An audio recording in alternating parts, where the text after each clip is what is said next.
2009 সালে যখন ট্রেনিং করে আমাদের সঙ্গে সার্জারি ওটিতে, যেহেতু একই ওটিতে আমরা কাজ করেছি, তখন সে তার আরেকজন জুনিয়র ট্রেনিকে চাকু নিয়ে মারতে আসছিল। তার বদলে সে যে বিহেভ করেছে এবং সরকারি চাকরি নীতি বিরোধী যে কাজ করেছে, এই জন্য আমরা তার সর্বোচ্চ শাস্তি দাবি করছি।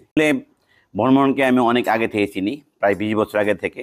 বর্মন সেই 2009 সালে যখন ট্রেনিং করে আমাদের সঙ্গে সার্জারি ওটিতে, যেহেতু একই ওটিতে আমরা কাজ করেছি, তখন সে তার আরেকজন জুনিয়র ট্রেনিকে চাকু নিয়ে মারতে আসছিল।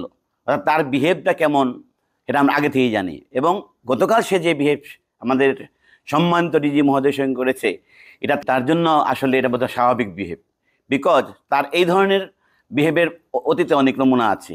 যাই হোক, উনি যে বিহেভ করেছে এটা সম্পূর্ণ অনৈতিক এবং সরকারি চাকরির নীতিবিরুদ্ধ, এবং এই ধরনের বিহেভ করলে সরকারি চাকরিতে যা গুরুদণ্ড হিসেবে বিবেচিত হয়।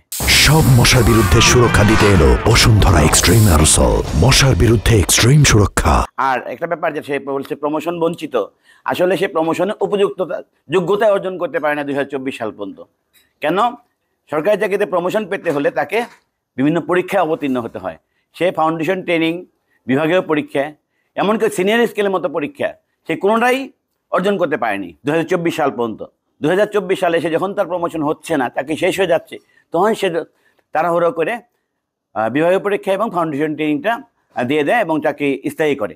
যার পরিপ্রেক্ষিতে আরেকটা ব্যাপার আছে যে সিনিয়র স্কেল ছাড়া যেখানে প্রমোশন হয় না, তাকে প্রমোশন দেওয়ার জন্য তার সিনিয়র স্কেলকে এক্সামটেড, মানে তাকে মাফ করা হয়েছে। মাফ করা হওয়ার জন্য এবং আমাদের এই ডিজি মহোদয়ের উদ্যোগে নতুন পদ ক্রিয়েট হওয়ার জন্য সে আজকে অ্যাসিস্ট্যান্ট প্রফেসর হতে পেরেছে, এবং এই জন্য তার ডিজি মহোদয়ের প্রতি অশেষ কৃতজ্ঞতা জানানো উচিত ছিল। তার বদলে সে যে বিহেভ করেছে এবং সরকারি চাকরি নীতি বিরোধী যে কাজ করেছে, এই জন্য আমরা তার সর্বোচ্চ শাস্তি দাবি করছি।